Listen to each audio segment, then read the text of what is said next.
A state court is being asked to decide whether former President Donald Trump is constitutionally qualified to be on the state's primary ballot. State's Board of Elections already declined to hear the challenge to Trump's candidacy. Now it's up to the court to decide whether the three-time indicted Republican frontrunner will have his name available to be checked come Election Day.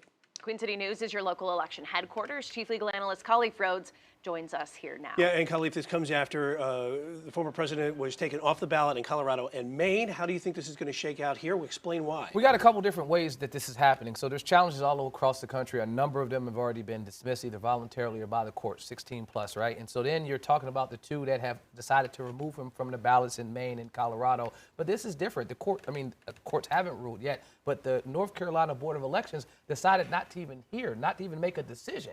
And so this individual that challenged it said, okay, I've already done the administrative remedy, which is go to you all, and I was waiting for you to make a decision, but you're not even going to make a decision. So now his administrative remedies have been resolved. He has to file it in court. He filed it in Wake County Superior Court. Now they'll have to make a decision. Does the Board of Elections even have the authority to make a decision if he'll be on the ballot? So before we can even get a determination if he'll be on the ballot or not, that court has to say, yes, you guys have authority, or no, you don't. Well, so what do you think that Superior Court will do next here? I mean, I think the clear answer is they're going to tell them, yes, you got to make a decision to me, because they are the only authority in the state that can decide who is on the ballot or not. And so if you bring a question of challenging someone's ability to be there, they would 99% of the time make that determination and say, okay, you don't live in the district, you can't be on the ballot. Okay, you didn't meet the requirement or the threshold to be there because you haven't been in the state for a certain amount of time, or whatever other thresholds there, okay, you can't be on the ballot.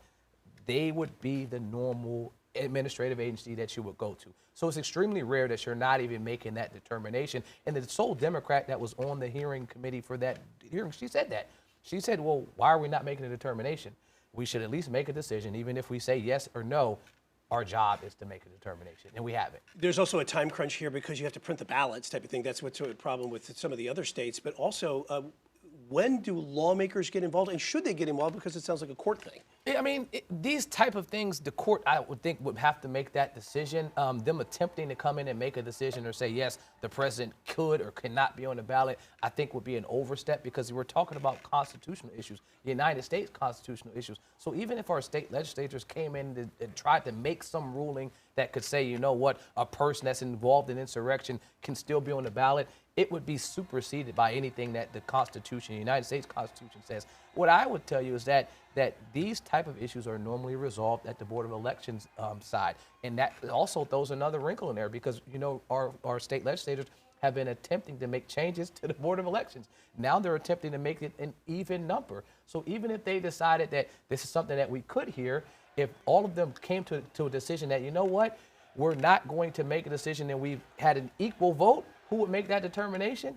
Our General Assembly will make the determination. So there's a lot of curveballs in North Carolina. The court ultimately will make the decision that they got to make a decision, and they is the Board of Elections. All right, so we'll keep an eye on that. North Carolina, likely not the only state to even bring this up in the first place. Khalif, thank you.